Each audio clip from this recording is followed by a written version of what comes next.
Hey everyone, today on League of Legends Minis, I want to talk about Veigar's Q, Baleful Strike, and how to use it in lane. Before Veigar's Q used to be a targeted ability. At that time, you had two choices, either farm with it to gain AP, or harass the enemy laner. Most good Veigar players chose the latter, because wasting your only reliable damage on farming would reduce lane presence and your effective threat in lane. And if that were still the case, this video will be about that.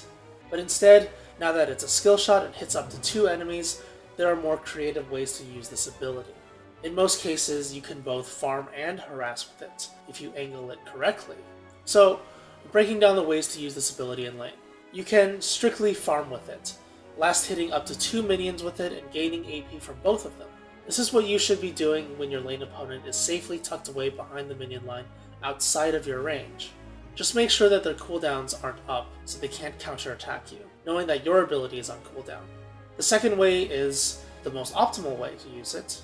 Use it on a minion directly in front of your lane opponent. The projectile passes through the first enemy hit and deals damage to the next enemy behind it. So this is how you farm and harass at the same time. Not only will you be building AP from it, but you'll be slowly whittling down your enemy as well. The third way to use this ability is to just hit the enemy champion. This is usually done during fights or when the enemy strays away from the minion line. The idea is the same as when the ability used to be targeted. Dealing damage to the enemy laner exerts lane dominance and threat, so you should try to harass them and scare them whenever you can by hitting them.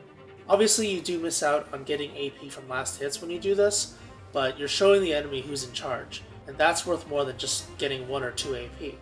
The final way to use Veigar's Q is if the enemy laner is trying to move away from the minions. You can conveniently Q the champion and hit a minion behind them, potentially harassing and gaining a stack of AP as well. Basically, this is the reverse target selection of the most optimal way to use the Q. The result is the same, but your primary target is the enemy champion, and the primary reason to do this is to harass the enemy champion. Getting AP is just a little extra. Veigar's laning phase is a lot more interesting than it used to be, just because he's pure skill shots now. And this means that there are so many different methods to use his Baleful Strike. The fact that you can both build stacks and harass the enemy in lane makes your laning phase a lot more dynamic than it used to be. You just need to pay attention to both the champion position as well as the minion's position in order to effectively use Baleful Strike. Anyway, that's it for this episode. I hope you enjoyed it, and as always, thanks for watching and see you next time.